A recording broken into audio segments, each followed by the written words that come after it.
Hello friends, welcome back to my channel. आज की video में हम लोग पढ़ने वाले हैं इंग्लिश लिटरेचर की बुक का काफ़ी अमेजिंग सा चैप्टर जिसका नाम है cap seller and the monkeys. और ये चैप्टर है हमारी इंग्लिश लिटरेचर बुक का क्लास सेकंड की बुक का ये चैप्टर है। So without any let let's start. In a town named Sonipur, there lived a cap seller. His name was Sohan. He went from village to village to sell caps. One day, Sohan was going to a village. It was very hot. The sun was right over his head. He was tired. So he took rest for some time. He put all the bundles of the caps beside him and fell asleep under a tree. एक दिन की बात है, सोनीपुर नाम का एक village था, town था, राज्य था। वहां पे एक कैप सेलर रहता था, यानी कि जो टोपी बेचते हैं वो रहता था। उसका नाम सोहन था।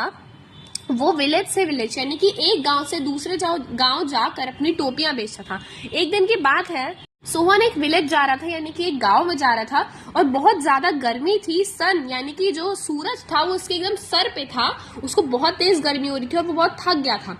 तो उसने सोचा कि थोड़ी देर रेस्ट कर लेते हैं। तो उसने क्या किया, अपने कैप्स का बंडल यानी कि जिसमें वो बंडल में उसने टोपी रखी हुई थी उसको अपने पीछे रखा और एक पेड़ के नीचे वो सो गया।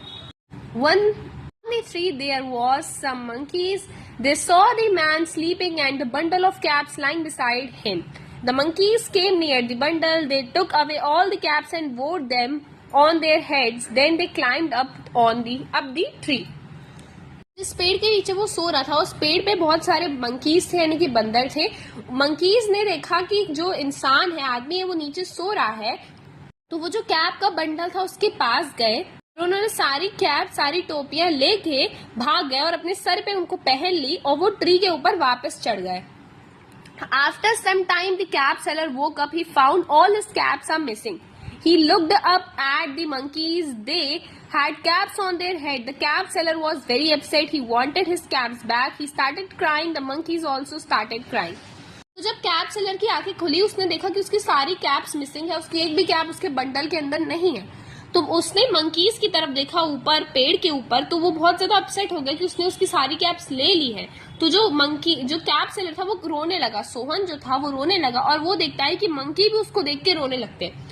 तो एक चीज होती है स्टोरी में कि जो चीज ये कैप सेलर करता है वही चीज मंकी भी देख के करते हैं। तो इसीलिए आपको स्टोरी में मजा आने वाला है। जैसे कि ये रोने लगा तो मंकीज भी रोने लगे थे। अब आगे की स्टोरीज को पढ़ते हैं। Then the cap seller threw the stones on the monkey. The monkeys also started throwing twigs and leaves at the cap seller. अब क्या किया कैप सेलर ने, थोड़े से पत्थर फेंके मंकीज की तरफ, यानी कि बंदरों की तरफ। तो उन्होंने क्या किया, मंकीज ने भी जो ट्विंग्स वगैरह होती है या पत्तियां होती है पेड़ पे, वो उसकी तरफ फेंकना चालू कर दिया।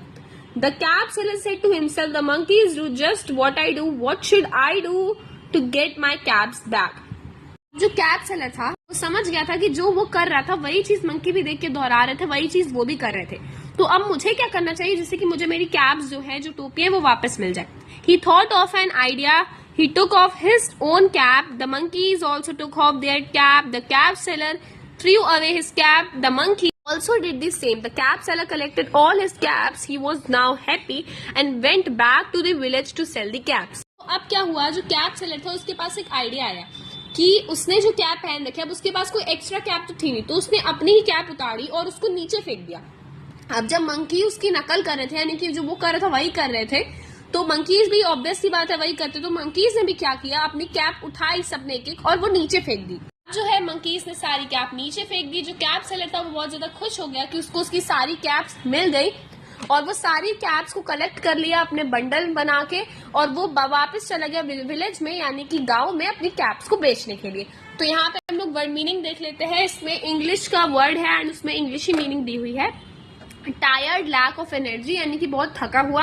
रेस्ट मतलब रिलैक्स यानी कि आराम करना। Bundle, a number of things bounded together, बहुत सारी चीजें एक साथ रखी जाती है तो वो बंडल में रखी जाती है। क्लाइम्ड का मतलब होता है मूव्ड अपवर्ड्स, यानी कि पेड़ पे चढ़ना या किसी भी चीज पे चढ़ना।